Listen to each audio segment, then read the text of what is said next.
Hey guys, today we're going to talk about Jaliek Rainwalker.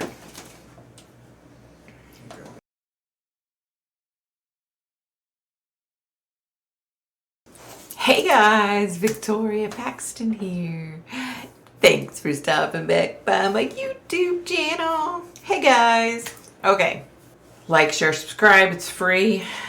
This Friday night I will not, February 25th of 2022, I will not be doing a Friday Night Live. Hubby and I are going out with our friends to a comedy show. It's gonna be a lot of fun. Yay! Okay, you guys, what's up with my shirt? It's like awkward, cockeyed. Okay, guys, so Jaliek Rainwalker was born on August 2nd of 1995. His biological mother, unfortunately, was an alcoholic.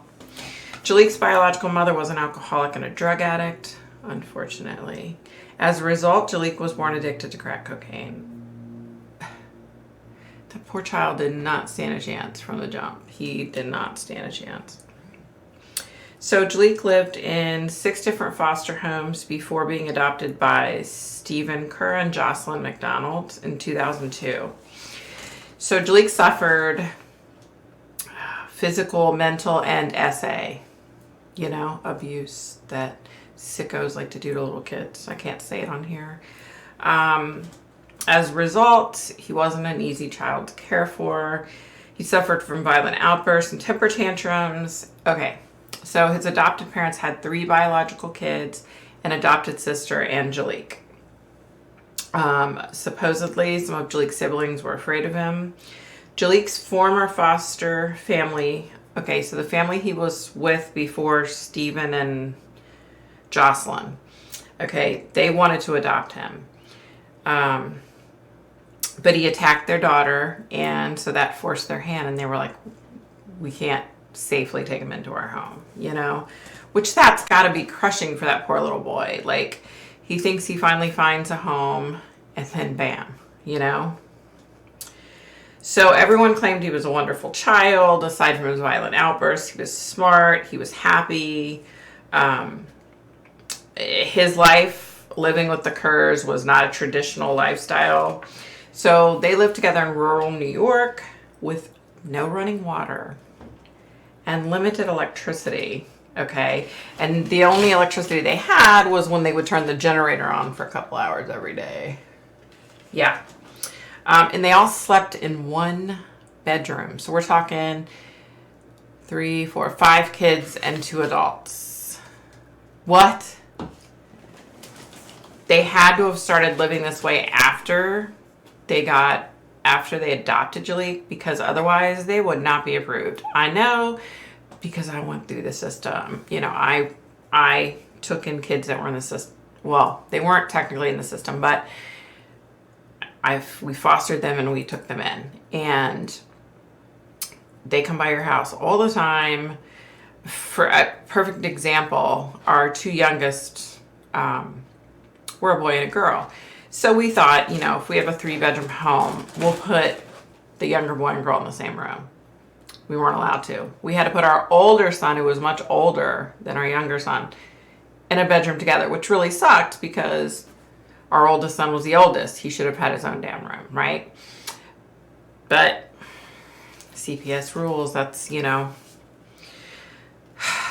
So also, it came out that Jaliek was not taking any medication and wasn't taking any medication, and he was not going through therapy. So tell me why that is. A poor little child that's been abused so much like him, how do they not have him getting him help? So his parents claim that Jaliek was both suicidal and homicidal a week prior to his disappearance. His adopted mother, this is interesting, she called a crisis hotline and said she couldn't deal with Jaliek anymore and she wanted to reverse the adoption. That's not how it works. When you adopt a child and take that child in, that child becomes your child. So if you then want to get rid of that child, then you have to put that child up for adoption. How can they do this to this poor little boy? So upon the time of Jaliek's disappearance, He had been living in the home of another foster family for a week when he was sent back to the Kerr family, where he would then be sent to another foster family the next day. So it's called respite care, right? Respite care. So they sent him somewhere so the parents could get a break, basically, and so the child could get a break. So his father, Stephen, would spend the night with Jaliek to watch over him while he was going through his transition. So the father went to pick him up. Stephen went to pick Jaliek up. And they stopped and stayed in the father's parents' house, so the grandparents' house. They weren't home. It was just Stephen, the dad, and Jaliek. When Stephen awoke the next morning around 7:30 a.m., Jaliek was gone, leaving a note behind. The note stated, quote, "Dear everybody, I'm sorry for everything. I won't be a bother anymore. Goodbye, Jaliek," close quote. Around 9 a.m., Jaliek Rainwalker was reported as missing. Okay, so here's something interesting. So you wake up at 7:30 to find that your child is missing. And you don't call the police until 9 o'clock. Well, that's because he supposedly, the dad went to like the cable store to return a movie or something. What? Yeah. That day, a search of the area was conducted, turning up nothing of any significance. The police have since made little progress on the case, announcing that they believe that Jaliek was met with foul play, although they hadn't ruled out suicide or voluntary disappearance. Almost all the speculation on the case has been towards Jaliek's father, Stephen. When Jaliek disappeared, the police requested that Stephen and Jocelyn take a polygraph test. Jocelyn agreed and supposedly passed the test. Stephen refused to take a polygraph test.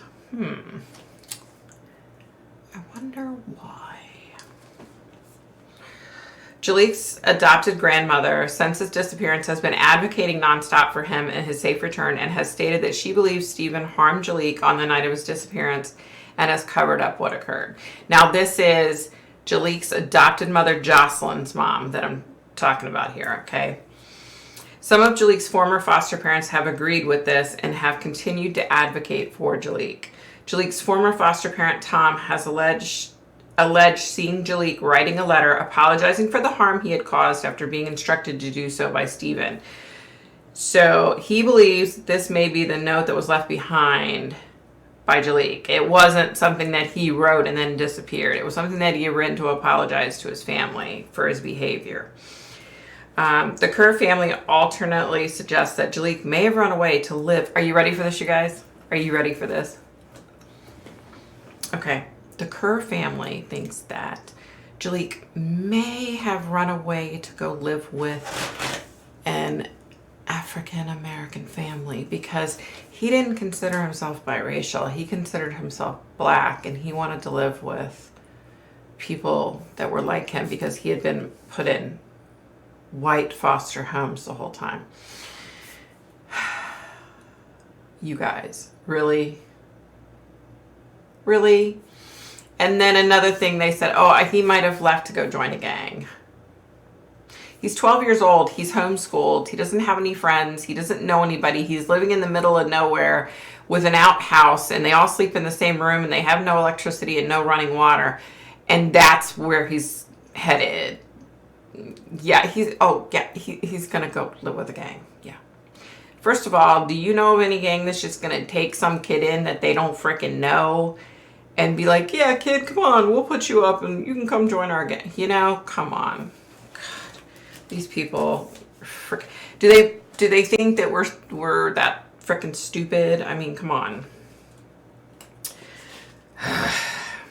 So, since Jaliek's disappearance, the police have named Stephen Kerr as the main person of interest. Do you think? Conducting searches on the places he's been staying, as well as seizing a computer belonging to him. Inside their home, the police found a yellow fleece jacket belonging to Jaliek that was what he was reported to have been wearing when he went missing. So let me say this. So the grandmother, Jocelyn's mom, the grandmother, has claimed to have seen Stephen acting in violence towards Jaliek in the past, dunking him in a creek and dragging him outside following one of his outbursts towards the family. his dad dunked his head in the creek. I don't know. I'm not a psychologist and I don't play one on TV, but you guys, I just... Okay, so let me tell you this part. Let me just say this in my own words, okay? So this is interesting. Shortly after Jaliek went missing, the mom and dad packed up their kids and moved to the state of Vermont, okay? Sounds like this huge move. It was 20 minutes away, so they went right over the state line, okay? So they left the little shack they were living in. They still own it. They left it. The grandmother, Jocelyn's mom, said, I'm going to go over to that shack and snoop around. So she goes to the shack, which is still owned by the adopted parents, by her daughter and son-in-law, and the door's unlocked. So she walks in and she starts snooping around. And what does she find? The yellow fleece jacket that Steven said Jaliek had on when he went missing. So she got on the phone with the cops and said, yo, let me tell you what I found. So they said, oh my gosh. And they came over and they, confiscated it. She discovers this coat. And she's like, wait a minute. Because she knew. She said, like, Steven did something to him. Yeah, she knew. All right. So this one has really affected my heart, you guys. Like, this is they're all tough, right? But this little boy, okay, he was the cutest little thing. I mean, just an absolutely adorable child, okay? And when you take a child that suffered abuse into your home, you take that child into your home knowing that they could have issues. But guess what?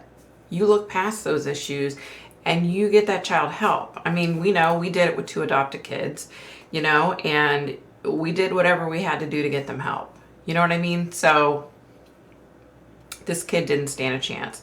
He's born addicted to crack thanks to his biological mother, right? He's abused every which way there is, including SA. And then he finally gets to his forever home only to be killed and finished off. Okay, so let me tell you, you know how this is. I wasn't able to connect directly with Jaliek. I don't know what it is with kids. I do feel that he's gone for sure. But here's the interesting thing. I've never had this happen before, okay? Usually, or a lot of times, not always, but a lot of times I have dreams affiliated with cases I'm working on, right? So I had this dream and Jaliek was there and I was talking to Jaliek, okay? But it wasn't just like a dream of me talking. I was actually talking to him, like in today's time, okay? So I've never had that happen before, to where I've been in a dream and not been able to connect, but in the dream I connected. Never. It's the first time. Never had that happen before. He's an amazing kid. Adorable kid. Like, and he's in such a good place now. And he's just, you can tell he's just so happy. But he said, you know, he didn't want his dad to get in trouble. He didn't want to hurt his dad. He loved his dad. He really loved these people, you know, and so he was at his grandparents' house with his dad, and his dad got mad at him and pushed him. He went flying backwards, okay? He thinks he must have hit his head or something, because after that, everything was ringing and everything went black.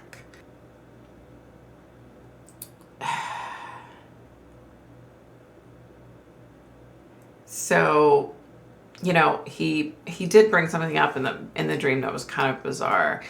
He was like, you know, I don't want my dad to get in trouble.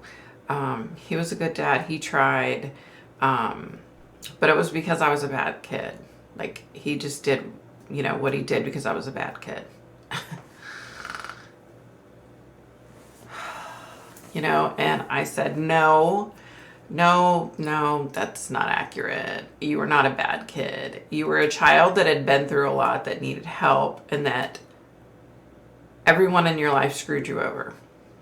Your biological mom, wherever your biological dad is, and then your adopted parents, you know, and then you're killed. because of your issues.